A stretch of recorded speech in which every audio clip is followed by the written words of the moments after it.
Vous avez sans doute déjà vu passer ce genre d'émission. Un entrepreneur arrive avec une invention plus ou moins originale, plus ou moins crédible.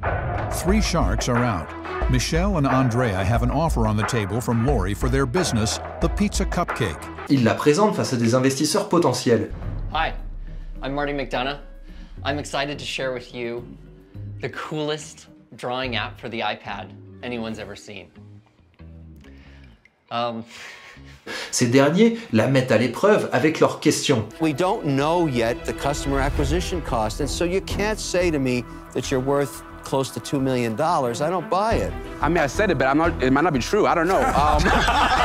Et finalement, ils vont décider ou non de faire affaire. I feel as though you don't have the capacity to listen. Could you imagine what kind of a partner you would make for me? I'm out. Bienvenue dans la culture du pitch, la culture où vous n'avez que quelques secondes pour vous vendre, tout en étant original, distrayant, impactant et sincère. Je vous avoue que pour ma part, quand je présente mes idées, je préfère m'installer confortablement, et je vous conseille d'en faire de même, car ceux qui n'ont que quelques secondes à vous accorder ne méritent pas vraiment votre temps. Ceci dit, le pitch est un exercice utile et intéressant. Il nous permet de nous exercer à structurer notre pensée et à structurer nos discours. Il nous permet également de nous exercer à hausser la valeur de nos idées. Je vais donc vous en donner les règles. Et ensuite, j'aurai peut-être quelque chose à vous pitcher.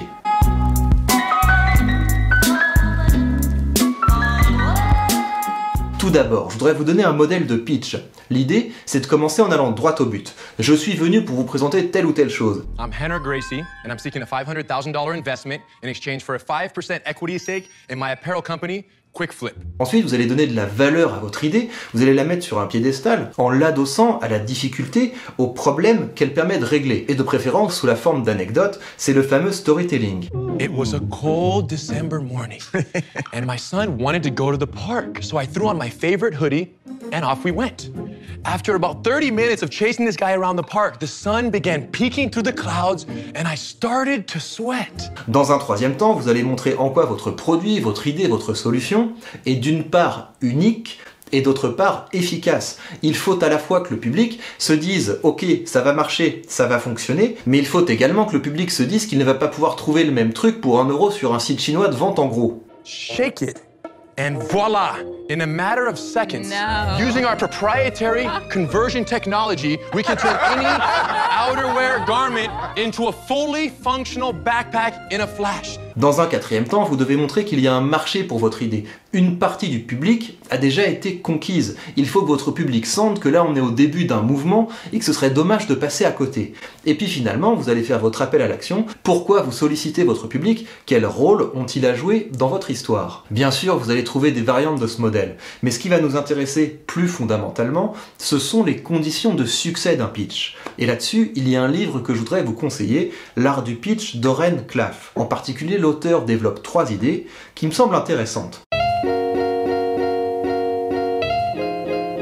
La première idée importante que nous offre notre auteur, c'est que lorsque vous êtes en train de travailler pour présenter une idée, vous allez puiser dans la partie la plus sophistiquée de votre esprit. Vous allez vous mettre en quête de données, de statistiques, de raisonnements, de concepts.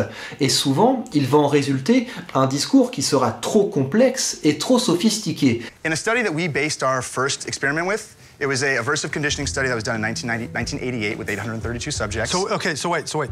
Or, le public qui sera en face de vous, il ne sera pas en mode sophistiqué. Il va filtrer votre discours avec un mécanisme qui ressemble à peu près à ça. Si ce n'est pas dangereux, ignore-le. Si ce n'est pas nouveau ou excitant, ignore-le. Si c'est nouveau, résume-le le plus rapidement possible et oublie les détails. C'est pour cette raison que les pitchs qui fonctionnent le mieux ressemblent souvent à ça. With our slide and bite technology, you can adjust the pack to keep it safe and secure during literally any activity, even jujitsu with your brother.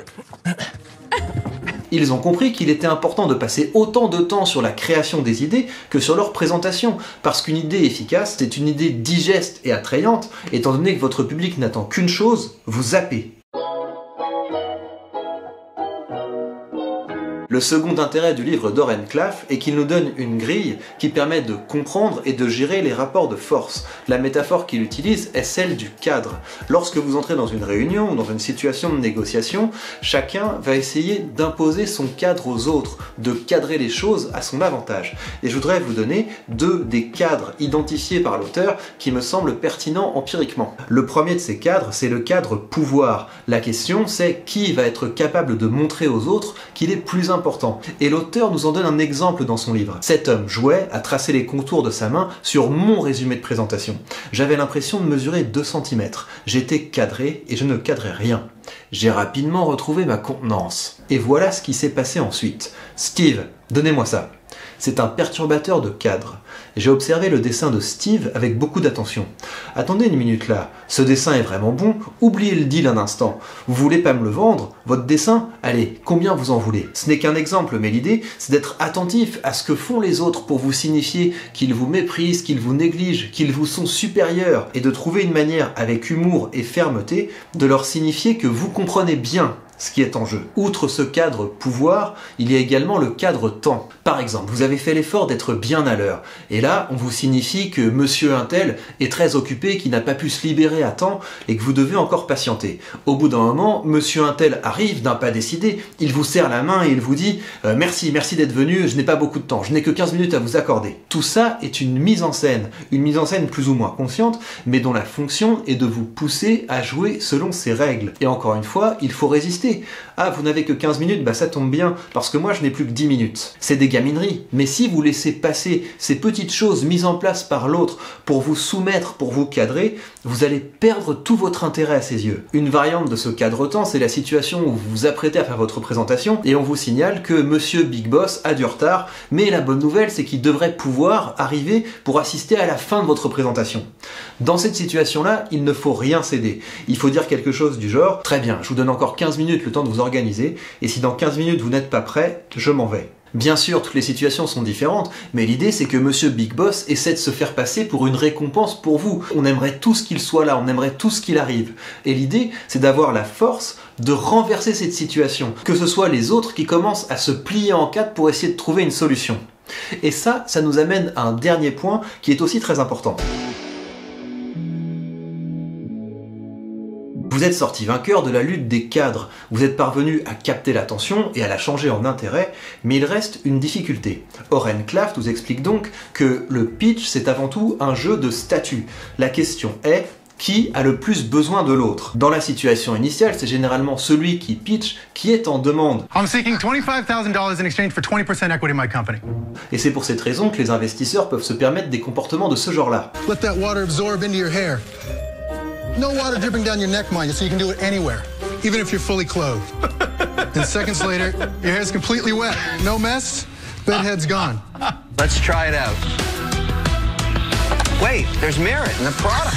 Tout l'art du pitch, c'est donc la capacité de passer d'une situation où on est en demande à une situation où on est demandé. Et ça demande du courage. Ça demande du courage une fois qu'on a suscité de l'intérêt, une fois qu'on voit que les yeux du public commencent à briller d'excitation, de jeter un froid.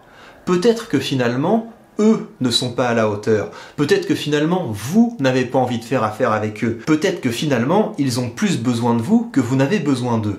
Mais ça demande du doigté. Parce que si vous avez l'air de n'avoir besoin de rien, si pire que ça, vous avez l'air d'être au-dessus des autres, ça peut vite mal se passer. Richard Branson has moved laterally through 40 companies. Richard Branson is a billionaire. He can do what the hell he wants, right? Really want to compare yourself to Richard Branson? No. Let's get in this and whip him out, can we? Because that's a stupid comparison to make, right? Yeah. Understand who you are and where you're at the top. Mais inversement, si vous avez l'air trop dans le besoin, vous ne serez pas suffisamment attirant. Kevin, come on, work with me here, Kevin. You like this seed company, high growth potential. You'll get your $25,000 back, no problem. This qualifies as poo-poo on a stick. Mais dès lors que vous êtes parvenu à rendre votre offre attirante pour un des membres de l'Assemblée, la peur de passer à côté fait que les choses peuvent vite s'enchaîner. Point is good. It looks luxurious. I'm absolutely open to that option. Okay, We've been the I'll best. give you an offer. I'll give you $120,000, but I need 25%. I also have an offer. En somme, pour faire de bons pitchs, vous devez consacrer un tiers de vos efforts à produire des idées. Vous devez consacrer un tiers de vos efforts à les formuler d'une manière à ce que ce soit captivant et intéressant, et vous devez consacrer un tiers de vos efforts à comprendre les rapports de force et à les déjouer. Voici pour la théorie, et maintenant, j'ai quelque chose à vous pitcher.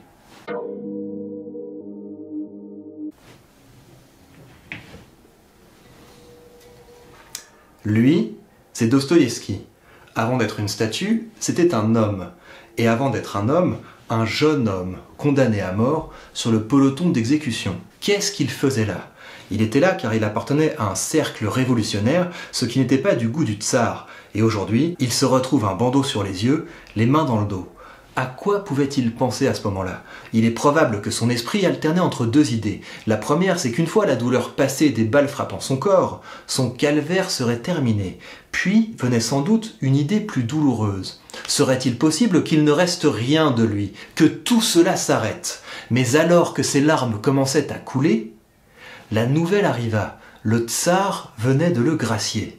Passer si près de la mort donne goût à la vie. Nous sommes entourés de curiosités, de merveilles, et surtout, nous disposons du plus bel outil pour les appréhender. Dostoïevski consacra le reste de sa vie à tirer le meilleur du plus noble des organes, écrivant sans relâche, comme si, en donnant vie à tous ces lieux, à tous ces personnages, à toutes ces histoires, il cherchait à démultiplier l'expérience de la vie. Ce faisant, il devint immortel. Et toi, qu'est-ce que tu as fait ? Tu me regardes, c'est bien, en tout cas ça pourrait être pire, mais si tu compares ton œuvre à l'aune de celle de Dostoïevski, qu'est-ce que tu as fait? Et je te dis ça avec toute la bienveillance de quelqu'un qui aussi a perdu beaucoup de temps à regarder des polémiques, à regarder des divertissements, à regarder du contenu poubelle. Mais est-ce qu'il ne serait pas temps de mettre dans tout ça un peu d'éternité?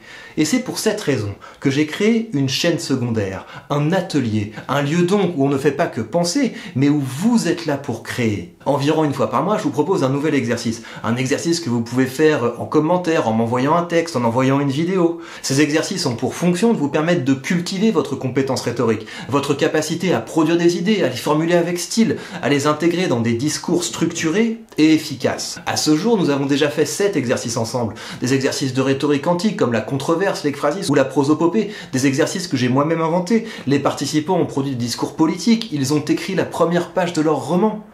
Imagine si tu avais fait tous ces exercices, le niveau que tu aurais atteint. À quel point ce serait aujourd'hui facile pour toi de prendre la parole, de capter l'attention, de la maintenir, de persuader. Et la bonne nouvelle, c'est qu'il y a un exercice en cours actuellement. Alors peut-être que tu te dis que tu as mieux à faire, que tu n'as pas le temps. Mais peut-être que tu sens aussi, au fond de toi, que tu peux faire beaucoup mieux que ça. Et au-delà de ça, au regard des défis de notre temps, nous allons avoir besoin de tirer le meilleur de cet organe. Nous allons avoir besoin de lancer un raz-de-marée d'intelligence. Et j'ai bon espoir que l'on parvienne à l'amorcer. Et je serai heureux et fier de te voir rejoindre ce mouvement à mes côtés.